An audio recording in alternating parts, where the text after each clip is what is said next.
LSU and Ole Miss, Saturday afternoon, just after 2:30 from Vaught-Hemingway Stadium in Oxford, Mississippi.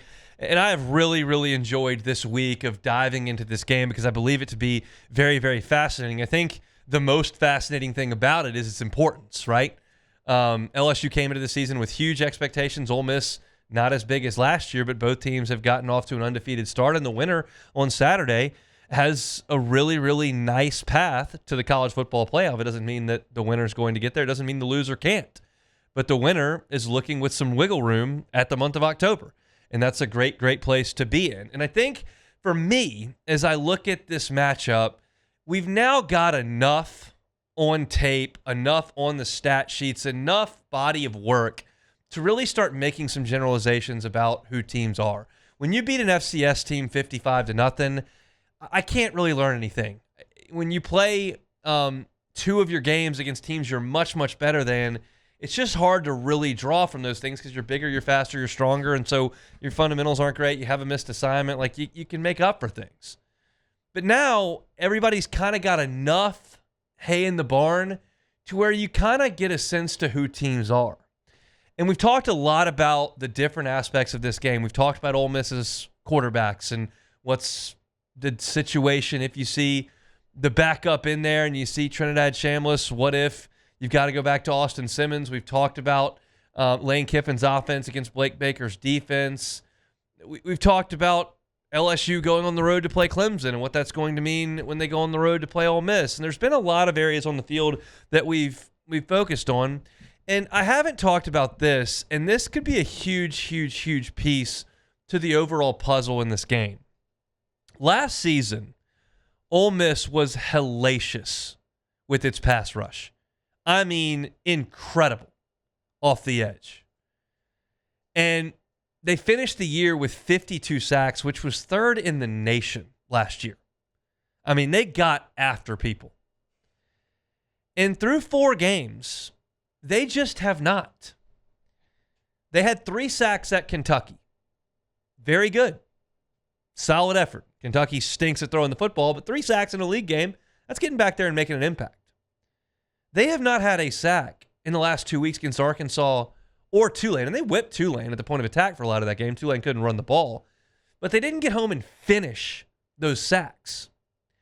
And now you're facing a passing offense that, while it has not been humming, has the ability to do that. Barryon Brown has had success on that field 1 year ago with Kentucky. We know what Aaron Anderson can be. Tré'Quinn Green is coming back, and Garrett Nussmeier is a proven commodity as a passer. But what's the best way to affect Garrett Nussmeier? Well, get back there and move him. He's not very mobile. He moves in the pocket okay, but he doesn't hurt you with his legs. And Ole Miss has not shown the ability to do that thus far. You look at their edges. Suntarian Perkins was a 5-star recruit. LSU's got their 5-star Perkins, who's a terror off the edge. Ole Miss is supposed to have theirs, and Suntarian Perkins had a great year last year. Double-digit sacks last year. He's got none. He's got 3 hurries. He's out there, but he's got no sacks. On the other edge, you've got Cam Franklin, who was a 5-star prospect by Rivals coming out of high school, top 75 recruit by ESPN, and he doesn't have a sack. Now, he's got 7 hurries, so it's not like there's no pass rush at all, but they're not getting home the way they did last year. And you look at LSU offensively, you feel good up front about the way that your center is playing now that he's healthy. And then at guard, you've got Thompson, who's a veteran, and you feel like at left guard, you're rotating a little bit, but you're getting pretty solid play. Tackle is where you're weakest. And the Ole Miss edge guys haven't made that sting. Now, it's not to say they don't have the ability. I think I've spelled that out. They do. But if Cam Franklin and Suntarian Perkins cannot affect Garrett Nussmeier, I think LSU's going to win on the outside. That's what I've drawn from watching Ole Miss highlights, from listening to 5 or 6 different podcasts, from reading statistics, from going over box scores. I've been doing this for 5 days, and while it looks like on paper that Ole Miss allows a low completion percentage, which they do, they're third in the country from that perspective, the consensus is that there may be some holes in the back end that haven't necessarily been exposed yet because they haven't seen anything like they're going to see from a resume perspective with LSU's passing game. It doesn't show that on paper, but I think everyone is willing to concede that LSU's passing game very much has the ability to be better than it's been so far.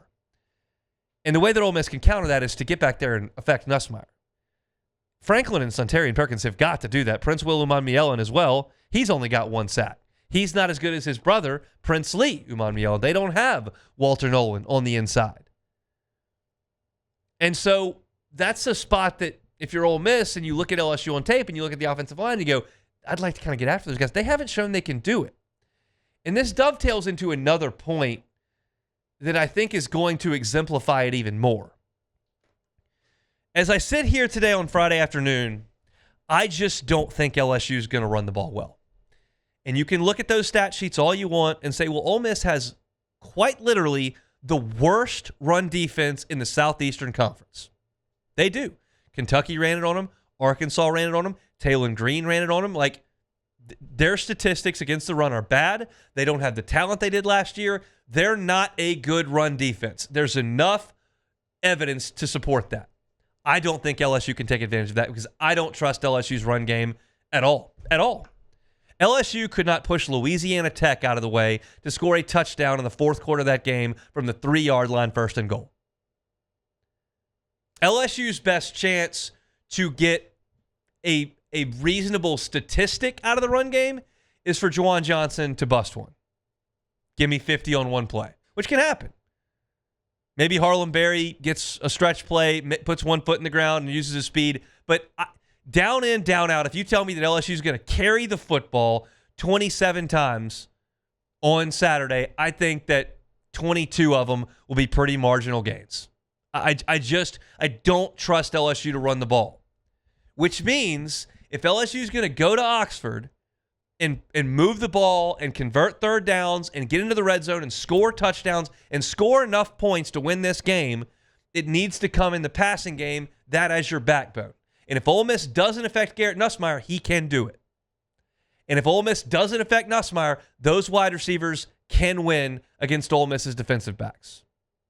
But if right tackle is a huge problem for LSU, and these guys who were 5-star recruits coming out of high school do play to their ability, and Ole Miss all of a sudden ends up with 5 sacks, and they do pressure Nussmeier, and you see some of the things you saw in the second half last year at Texas A&M when those former 5-star edge players and defensive linemen got after LSU, that's where it all starts to fall apart for the LSU offense. I'm conceding up front that LSU's run game is not going to get a push and is not going to control the game.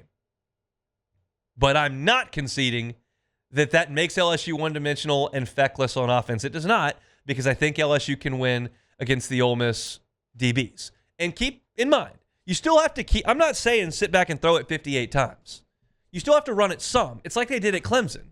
And they had the one run at the beginning of the game where Durham broke a tackle and busted a run. And they didn't really hit a nice play on the ground after that. But they did keep with it, keep handing it off, keep that pass rush at bay at times, get the ball out quickly, and they did enough to move the ball down the field, lean on their defense a little bit, and win the game. That's LSU's path.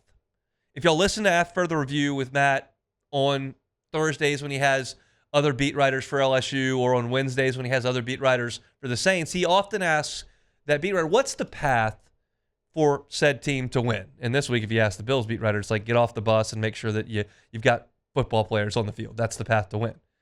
But for LSU to win this game, the path is run it some and make sure that you stick to that a little bit, but don't rely on it, and then really be efficient in the passing game. That means efficient with first down passes to stay ahead of the chains. That means really good on third and medium length in the pass game. And that means when you get a chance to make plays in the red zone and put 6 points on the board, you find Tré'Quinn Green, you find Aaron Anderson, you find Nick Anderson, you find Barryon Brown, and you get the ball in the end zone through the air, understanding that your outside guys will win if your inside guys are able to do what Tulane and Arkansas were able to do against Ole Miss's edge rushers. That is one piece of this game that we haven't discussed. I like the matchup on paper statistically, you turn on the tape and you look at the measurables and you look at what Cam Franklin, Suntarian Perkins, and Prince William Amielin could be, well, if they're that, you might have some problems. But I do think that LSU will be able to throw the football and have success through the air on this Ole Miss team on the road in Oxford just after 2:30 on Saturday afternoon. Hey, thanks for watching Hunt on LSU. Before you get out of here, do us a couple of favors. Hit that like button, leave your comments below, and subscribe to the channel for all your Fighting Tiger football talk. See you next time.